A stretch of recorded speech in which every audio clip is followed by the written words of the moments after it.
Olá, muito bem-vindo à nossa aula prática sobre a psicanálise. Só lembrando a vocês que assistiram os vídeos onde retrata aí a parte teórica da psicanálise.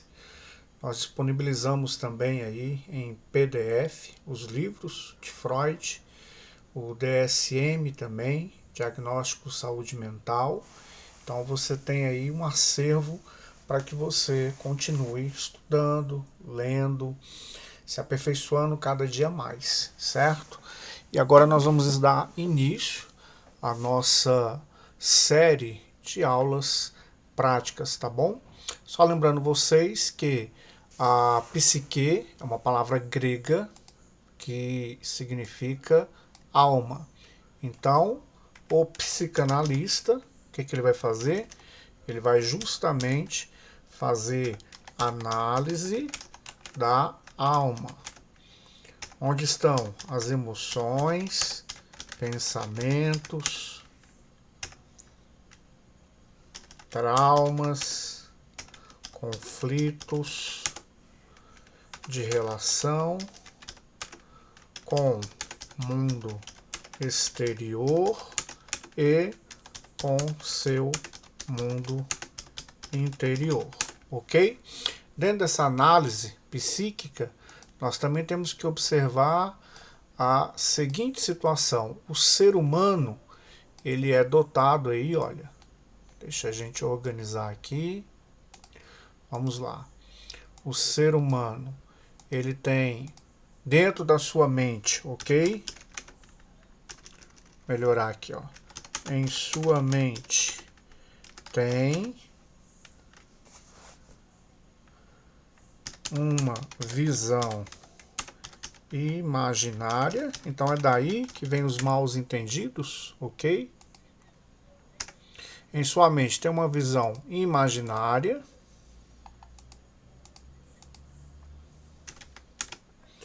das coisas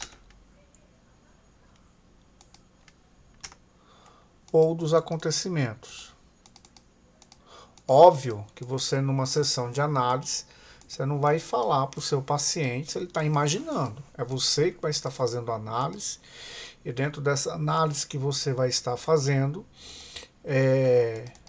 você não tem nenhuma obrigação, principalmente na primeira sessão, de dar o teu parecer de análise, tá? Então, em sua mente tem uma visão imaginária das coisas que estão trabalhando no mundo interior, então é dentro de si, ok?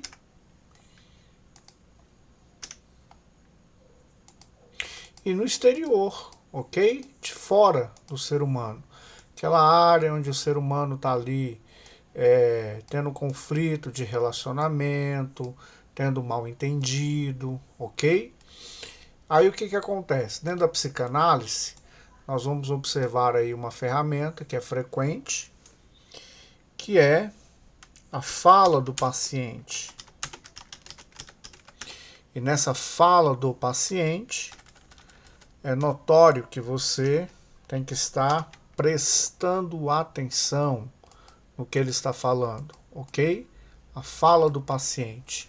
Se você quiser ir anotando aí, você também pode ver, rever várias vezes esse vídeo, ok? A fala do paciente, até porque daqui a pouco eu vou apagar isso e vou apagar para a gente dar continuidade, tá? A fala do paciente. Isso aí eu tenho que prestar atenção na fala do paciente. A fala desse paciente. Eu posso iniciar a minha sessão perguntando a este paciente qual conflito lhe trouxe aqui. Então você pode introduzir a tua sessão nesse formato. Qual conflito lhe trouxe aqui? E deixar o paciente falar. O que ocorre? O psicanalista deve ter uma agenda, caneta, escrever o nome do paciente, data do atendimento, ok? E além disso aí, o que é que o psicanalista tem que fazer? Se você quiser usar teu notebook e digitando, agora preste atenção. Se fizer muito barulho no teclado, tenha um certo cuidado para não desviar a atenção do paciente, ok? Até porque você vai estar lidando com uma parte inconsciente do ser humano, então ele vai querer ali estar focado, e no início da sessão é necessário que ele se sinta seguro, tranquilo, para que essa segurança, essa tranquilidade descorra durante toda a sessão, tá? Então o psicanalista deve ter uma agenda, caneta, escrever o nome do paciente, data do atendimento. Qual o motivo tudo isso aqui, ó? Só por educação? Não. Qual o motivo? Será material de estudo ou pesquisa do psicanalista. Então, o que acontece? Será material de estudo ou pesquisa do psicanalista. Então, você vai escutar, você vai ouvir, você vai falar com a pessoa e falar com a pessoa, pergunta qual o conflito lhe trouxe aqui e deixar a pessoa aí falando, mas antes vai perguntar o nome da pessoa, vai colocar a data do atendimento e aí você tendo a tua agenda, tua caneta, ou você fazendo, se preferir, no computador, ou se você preferir, gravar a sessão em áudio, ok? Mas o mesmo não pode ser disponibilizado a outros. Então, olha, vou colocar para cá. Ó. Você pode fazer, você pode ver em algumas séries, filmes, principalmente americanos, que retratam alguns psiquiatras, psicanalistas, psicólogos, usando um gravador, né? Então você pode usar? Pode. Você pode usar o gravador e aí você grava a sessão, mas você não pode disponibilizar esse áudio. Ele é seu, ele é um sigilo de atendimento, tá? E aí o que eu faço com essa gravação? Aí no seu momento você vai ouvir de novo, você vai fazer as tuas análises, a tua pesquisa. Eu costumo dizer que o psicanalista ele vai ser um investigador da alma, da psique do ser humano. Então ele vai investigar onde se originou o trauma, ele vai analisar a conduta da pessoa, o perfil da pessoa, vai analisar tipos de pensamento, se há algum transtorno nesta pessoa. Então você vai escutar o teu paciente e você, além de escutar, na primeira sessão, você já pergunta se esse paciente tem diagnóstico. Então digamos que ele entre e diga assim, eu estou com depressão. Ok, você já foi diagnosticado? Não, nunca fui diagnosticado, mas eu acho que tenho, ok? Então você vai perguntar, tem diagnóstico? Se sim, qual é o diagnóstico? E aí você vai pegar o teu DSM, que a gente também mandou para você em PDF, DSM, verificar o transtorno, ok? Ótimo. A pessoa não tem. A pessoa não tem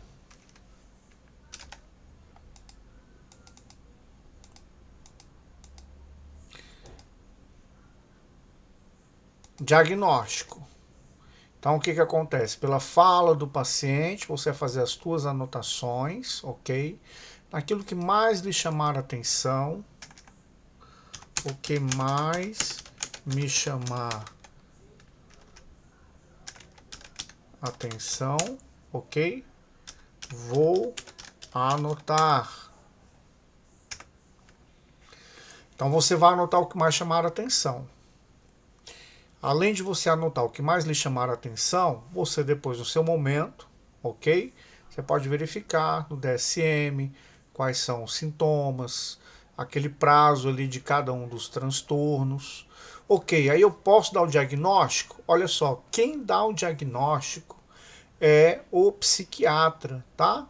Então, psicólogo, psicanalista, clínico médico, o que ele pode fazer? Ele pode fazer uma fala ou uma descritiva,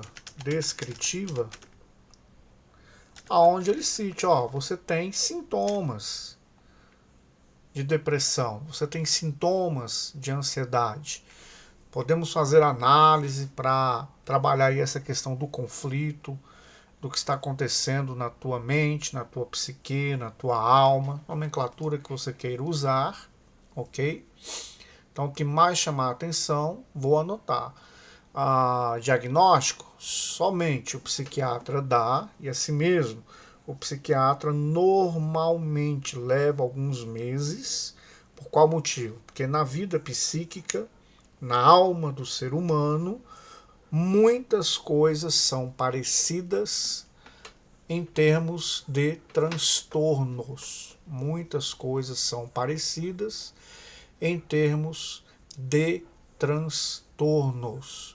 Então, muitas vezes a pessoa se antecipa e diz lá que é esquizofrenia, mas se não for, ok? Deu uma descritiva errada. Então, quem dá o diagnóstico é assim mesmo, não é feio, pode errar, um psiquiatra pode cometer uma pequena falha num diagnóstico, achar que é algo e ser outro, mas enfim, não é o nosso mérito, tá? Mas o psiquiatra deu um diagnóstico, é mais tranquilo de você trabalhar, você já vai ali no DSM, verifica ali qual é o transtorno, verifica quais são os sintomas, como é que a pessoa tem os hábitos, e aí você vai ver como é o funcionamento da mente desta pessoa, tá? Então, ó, a fala do paciente você tem que prestar atenção, evitando interromper, parando o paciente toda hora. Não, escuta, pergunta qual é o conflito, qual conflito lhe trouxe aqui, ok? Ó, tá aqui, ó. Qual conflito lhe trouxe aqui? A pessoa vai dizer. Se for uma angústia de um dia para outro, a nível de um desabafo, vamos falar no português claro, se for um desabafo, aí uma sessão vai ser aquela sessão como que a pessoa precisa de alguém para conversar, desabafar, e aí você vai ouvir aquela pessoa. E às vezes, quando é um termo aí de um desabafo, a pessoa está resolvida na primeira sessão, certo? Principalmente no período em que as sociedades vivem agora de isolamento, muitas pessoas estão solitárias, sozinhas, então estas pessoas elas precisam de alguém para conversar, tá bom? O ser humano já foi feito com toda essa estrutura. A partir do momento que o ser humano fala, olha, a fala do paciente, já vou apagar, tá? A fala do paciente, depois você pode voltar o vídeo, escrever, achar o que você deve aí sobre o que a gente foi falando aqui na aula prática.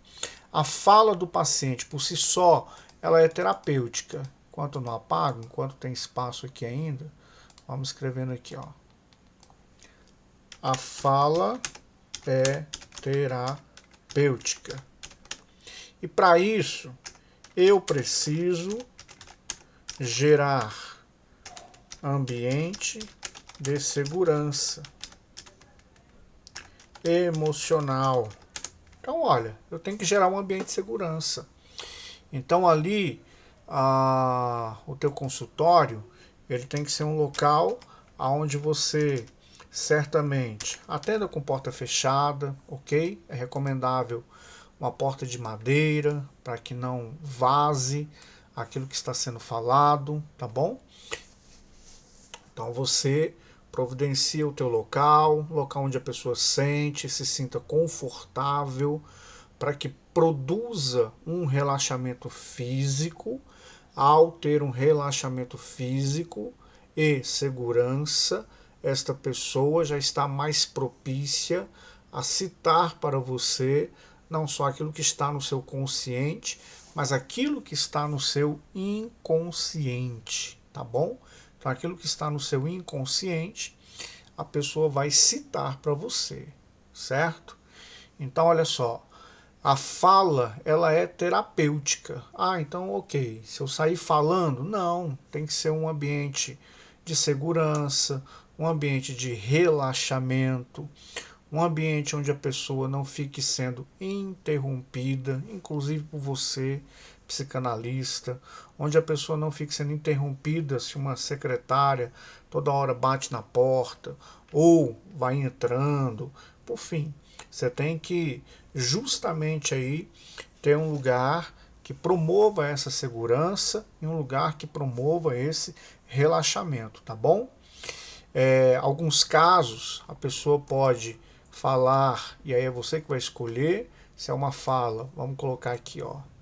Se é uma fala frontal, significa que você atende de frente para a pessoa. Muito cuidado com as tuas expressões para não ferir a pessoa.